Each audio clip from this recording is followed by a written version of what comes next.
Wingcrafter than he would if it was a one of Faith's Shields, which he also has in the deck, because Snapcaster can obviously recast a spell from the yard, but the Wingcrafter is still a card that he can find in a mid-game. Well, yeah, he's actually not playing Thought Scour. Yeah, he's just going to be I think he's just using Wingcrafter as a 9th 1-drop to give him a little bit more ways to curve out when he wants to be aggressive. He does have access to a lot of interesting tricks like Mutagenic Growth and Gut Shot and Face Shield and just a couple of mana leaks. Meanwhile, Gillis doing it the old main phase style with Restoration Angel being his only instant speed interaction. So Gillis wins the die roll, leads off with a Razor Verge Thicket. And on the right, Ryan Forsberg leads Cavern of Souls on Human, playing Champion of the Parish. Now at this point, I definitely don't think that Gillis has any indication that this is a blue-white Humans deck. It could be blue-white, green-white, red-white. There's just no telling. A Cavern of Souls, presumably on Humans as well, and a champion of his own. Ryan with a Seacrum Coast plays another Champion of the Parish, growing the first. Are we going to see a Delver Secrets? We are. Now this is an aggressive start. 2 champions and a Delver. I think that this kind of start only became possible with the printing of Cavern of Souls, because you could theoretically draw it, but the mana just wasn't quite good enough to consistently get this kind of opening. Yeah, without enough dual lands that come into play untapped on turn 1. So Ryan pressing a very quick advantage. At this point, Gillis is looking for anything that can block. I mean, he really just wants to, has to hope that he can slow down this assault. It does look like he might just be too far behind. I mean, the Champion of Lambbolt isn't exactly the best defender. This does seem like a very tempo-based matchup, but despite being on the play, the lack of a good curve has definitely cost him. The Delver Secrets flipping from a Vapor Snag. This Vapor Snag particularly devastating because of how good tempo-based plays are in this matchup. Wow, it's another Delver of Secrets. The two champions continue to grow, and the Vapor Snag isn't even necessary because all of his creatures either fly or are too big. So he's going to save the Vapor Snag for the next thing Gillis does that's meaningful. Unless Gillis turns this around very quickly, he's probably dead in 2 turns. This is just a blisteringly fast start. He takes it. Can't even double block because of the Vapor Snag he knows Ryan has. And a land coming into play tapped is definitely not what he's looking for here. I mean, I don't know if there's anything he can do from this position, period, now. I mean, he theoretically is supposed to play multiple blockers just to try to chump. But, I mean, he's definitely in one of those spots where he's just trying to play to the very small percentages. Because he has to hope that other Delver doesn't flip. He needs to hope that Ryan doesn't have any meaningful interaction for the flyer that he's going to drop. He has to hope that every one of these spells is resolving so he has enough chump blockers to give him enough time.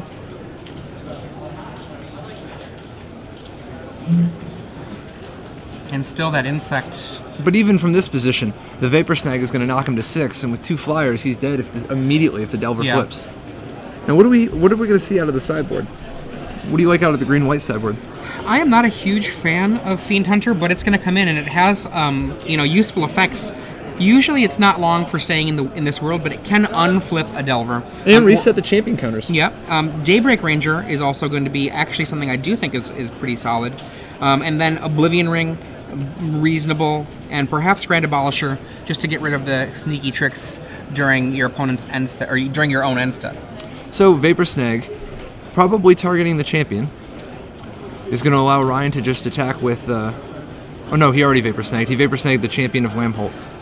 Now the Snapcaster Mage, flashing back the Vapor Snag. This should seal the deal, knocking Gillis to 5. Oh no, this will knock Gillis to 1 when he after he chumps. Maybe it'll effectively seal things though, because I do not know that he can do any play at all on the next turn to come back. Absolutely. Now, interestingly, Gillis also has access to Daybreak Ranger. It's not clear how much red mana he actually has, but the ability to tap to do 2 damage to a flyer, super important. Yeah. He does have 1 Birds of Paradise in the sideboard that he might bring in, just to be able to backdoor the the flipped ability, but mainly he's just going to want the Daybreak to go tap, deal 2 Brian Kibler style to your guy. Yeah, like I said, I think the Daybreak is much more real than the Fiend Hunter. And I think, you're right, though. I think that Birds of Paradise is absolutely a reasonable thing, particularly because of this, right? You have a deck that is slightly slow. Just dropping a bird, potentially, as a 5th Pilgrim, 5th Avacyn's Pilgrim, to be able to do something a little bit sooner, and then later on in the game, chump block. Exactly, or pick up a sword. Yeah, absolutely. Picking up a sword could be huge for being able to tie up the air. Now, the problem with that, of course, is that when you're playing against these decks, you have to expect Gutshot and then Snappy Gutshot. Snappy Gutshot is such a pain for Birds decks, just in general. Meanwhile, Ryan Forsberg, who took game 1 with his blue-white humans Delver deck, has access to, let's see, is he going to want... Well, what did you see? You saw a deck, you definitely saw enough to know that there maybe are a tokens deck. He didn't actually see the fullness of what Gillis is doing. No, he saw humans, and he saw some things that, he basically just saw green-white humans. So I like Sword of War and Peace. Sword of War and Peace seems reasonable. Timely Reinforcement seems like a real good one. Timely is reasonable. I like Divine Offering as well. And the reason I like it, even without looking at this list, I'm going to presume that my opponent is a sword deck. Interesting. And I could see that. Now, do you like cards like Mental Misstep? Not that much, honestly. Without having seen the tracker, he doesn't know for sure how many 1-drops or how important they really are. I would rely on Gutshot to take care of that same job. All right. And then finally, Spectral Flight do anything for you? Because the flying is kind of an interesting twist here. I mean, particularly, he's got Geist, right? So with that, most things are simply not going to be able to handle a Spectral Flighted Geist. No, he only has 2. He only has the 2, so... That's a lot of cards to think about. I mean, I don't like Mana Leak very much in this matchup. No. I don't... What about Dismember, though? I like Dismember. Yeah, because Dismember, it depends on how big you think the green-white deck's biggest creatures are going to be. Well, but champion, getting a champion Either off. of the champions, the green champion or the white champion. Yeah. And he doesn't even know about the angels or the paladins or anything like that. Yeah. But he's going to, and the tracker, he's going to really have wanted the Dismember afterwards, and I think he'll probably play it. One of my questions is mutagenic growth. Because, are you going to be getting into fair fights? Are you going to be stopping Gutshot from your opponent? That's the question of mutagenic growth for me. I think he's going to take the mutagenic growth out. That's what I would think, too. I don't think he's going to put his green-white opponent on Gutshot, but also... Mutagenic growth, relying on mutagenic growth for creature combat is a little shaky. It's much better. It's much more effective against removal spells. Yeah, countering your Gutshot. Absolutely, or countering people's, like they whip flare to try to kill your Geist-Saint Shaft, and you punish them. So that's 4 cards that we have as easy outs. That's the leaks, the mutagenic growths, and what about Face Shield? That's a good question. Now, whenever someone plays a card like Faith Shield as a one-of, it says to me that they actually think that it's something that will be generally useful sometimes. And it'll be useful to protect, a random creature from removal or for alpha striking in a late game. So I do think it's good against removal, but I think he might take it out because it doesn't protect all of his guys. It's not like a Brave the Elements. Right. So it's not going to be as good for the Alpha Strike. It can be. But it's best against removal and things like Zealous Conscript. But in this case, I think against the green-white deck slugging it out, he's going to want to just stick with the... Well, here's the thing also, though, is that, if he thinks if he brings in swords or anything like that, no, you're right. I think never mind. Because he has not shown a sword, he's not going to be protecting a sword with Faith Shield. Right. And Ryan, that he's playing a humans deck, it's going to be interesting. He brings in 1 sword, but it's the only sword he has. So if his opponent puts him on being a sword deck, his opponent's likely going to draw blank cards. But if his opponent imagines, he doesn't have the sword, he could get lucky, draw the 1 sword, and his opponent have just no answer to it. I always love seeing the dimensions like that, where somebody just goes that way most of the way, but then just leaves a little touch to punish the people who anticipated that. Well, it's sort of like a classic game theory thing. You're trying to defend the bank with your couple of cops, and then the robbers go the other way.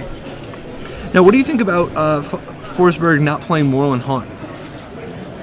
He has decided to go with 4 Cavern of Souls. So that's what he's gaining. Well, he needs the Cavern of Souls anyway for his creature curve. I agree with that, but like that's what he's gaining, right? Is 4 caverns. Well, I guess I'm talking as a 21st land. Right. I mean, he would have to cut a spell, I think. I mean, part of the reason that the blue-white humans has been a deck that struggled in the past, because even though Champion plus Delver seems really, really awesome in theory, you've got 8 powerful 1-drops. Your mana becomes too inconsistent to necessarily be able to make that work. So if you're going to cut into that mana then in order to fit in the Moorland Haunt, it better be cutting into a spell, not the mana that you already have. So I don't have a problem with that. It might be that a Moorland Haunt might be better than a Faith's Shield. Maybe. I'm not sure. Now, let's see. Yuya managed to play a couple Moorland Haunts in his 19 land deck. How many caverns was he playing? 0. That's the big trick. That is the trick. So, lead off, McCarter plays a Razorverge Thicket, casting an Avacyn's Pilgrim. And this is just about the best start Gillis hopes for. He needs to be able to try to get a little bit of a tempo advantage at the beginning, particularly after the trauma of last game's double Champion, double Delver draw. Gillis playing another Razorverge Thicket. So nice when his land come into play untapped. Is this a Gather the Townsfolk? It is. Avacyn's Pilgrim swings. He knows Ryan isn't going to block. The Champion is too important to Ryan's archetype. The Champion of the Parish, basically every deck that plays Champion of the Parish generally considers Champion of the Parish to be just about the best card in their deck. Well, I mean, once you're playing a deck that is linear in that way, the turn 1 Champion means so much because you get these crazy starts. You can get these crazy starts that are kind of reminiscent of extended Wild Mikado. Yeah, look at my turn 1 attacking for 3. Yeah, if I like games where you have Wild Mikado are very different than games where you do not. So Ryan ponders and keeps, and is probably going to commit another human to the board. Delver of Secrets, and after having kept, I'm presuming that the Delver is going to flip next turn. And we see Ryan not attacking with his Champion, valuing his Champion of the Parish greater than both tokens combined.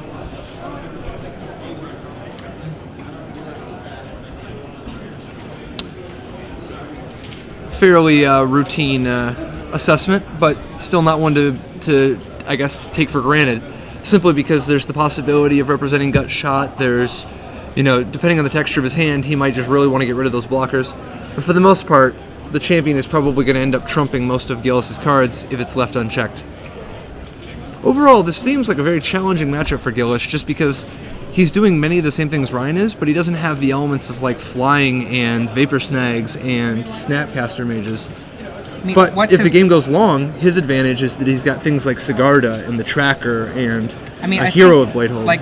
I think his thought is to be a 4 Silverblade Paladin deck, to have 3 swords and 1 Angelic Destiny, and just come out the gates as the aggressor.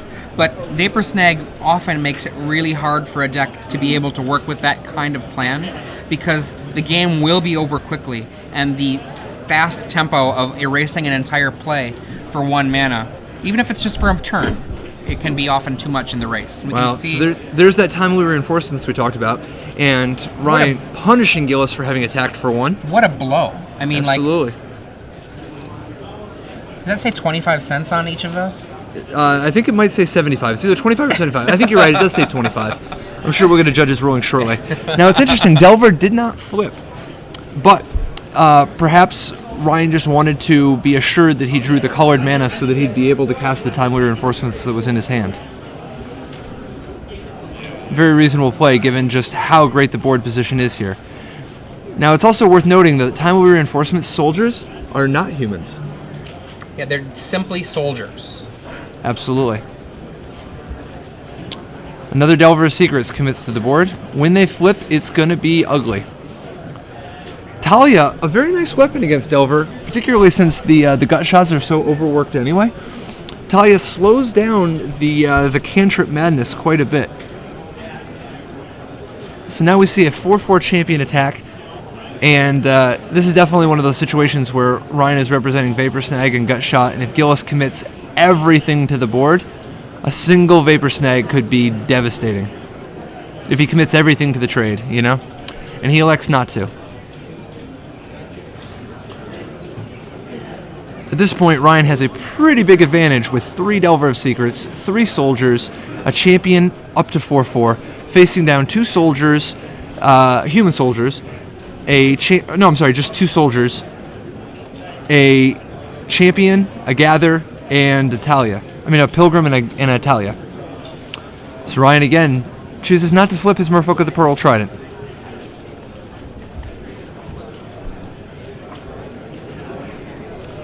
And what do you think about these green-white decks in general? I mean, their position in the metagame. I feel like I'm not a huge fan of them for the most part, honestly. I think that you might as well go all in and become a green-white-red deck and try to do a little bit more with your humans in that kind of aggressive way. I think you have to be a human deck in order to make this work. Like, I just don't know that the green-white is enough. So here we see the Pilgrim blocking and a Restoration Angel resetting him.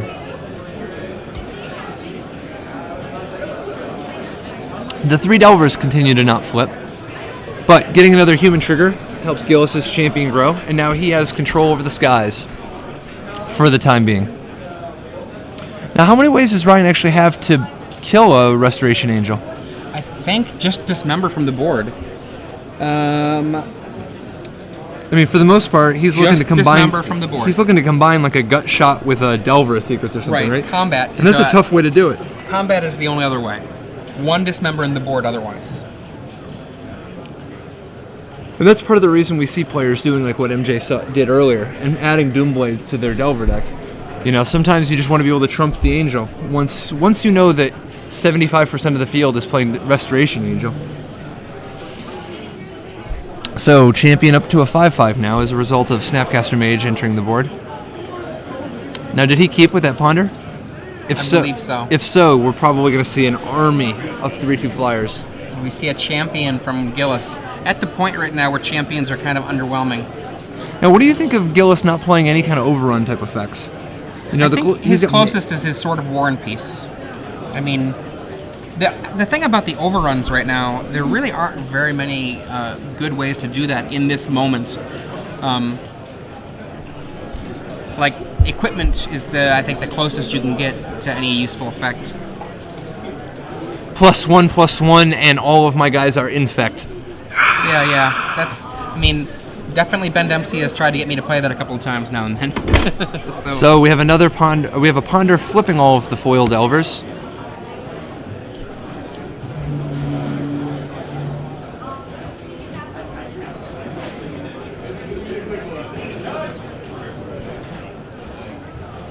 I always wonder, what's more real? Uh-oh. Double face cards or foils being tournament legal?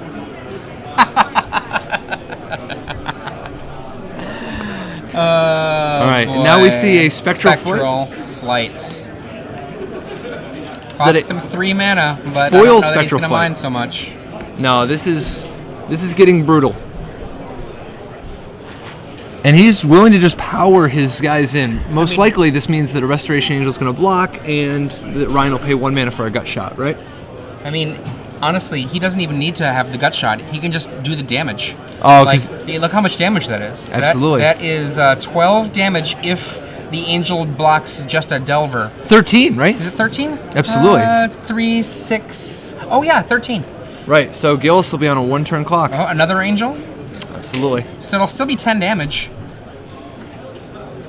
And that timely reinforcements has given him both the chump blockers and the life to survive any sort of counterplay. This looks real bad for. I mean, Gillis is not in terrible shape now. Taking 10 damage drops him to 6, but it does mean that Ryan is suddenly in a position of not having a great second attack. Now the gut shot, that might be, he has one in his hand, or he might have one in his hand? No. It looks like he's just throwing away his guys. Okay, yeah. So now the gut shot possibility is more important, so if he has it, that's great. Now, it does seem like his giant champion, his 7/7 champion that might grow next turn, is just going to continue to just bash through these angels, right? I mean, all he really needs to do on defense is block the champion. And he sees some land, decides to shuffle him back. What is Gillis hoping to draw from this position? I mean, Like, he's unlikely to have boarded in Naturalize, right? I think he really just wants to get a Sword of War and Peace. Or Fiend Hunter, right? Yeah, Fiend Hunter would also be excellent. Yeah, Sword of War and Peace would allow him to just gain some life and put Ryan on a real clock. Plus, he can continue to move the sword over and actually block the champion guy. Do the old attack with a guy who has a sword, then move the sword to a guy to block. You're absolutely right. I think a Sword of War and Peace is probably the best possible draw at this position. But either one, he does have a little bit of live counterplay. Ryan, meanwhile, has lots of things to find, Basically, any kind of meaningful trick. Anything from Dismember to Sword of War and Peace to whichever instance he left in, like Vapor Snag or Gut Shot or any of that.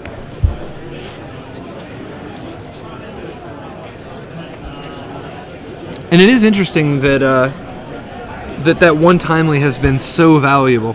What is the texture of what would the texture of this game look like if he didn't draw that timely? Well, I mean, if he didn't have the timely, I think that he would have been overwhelmed on the ground a while ago. And here we see attack from a champ 6/6 and Thalia, 8 damage. Doesn't even chump block the champion.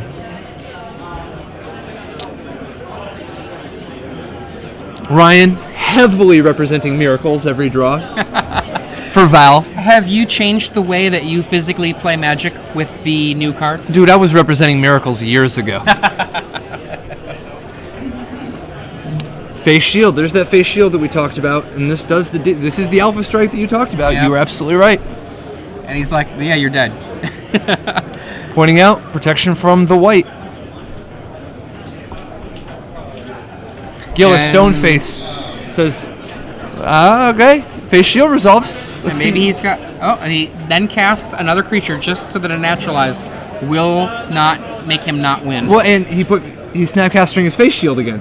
Oh, now he's got... just to protect it. Oh, nope.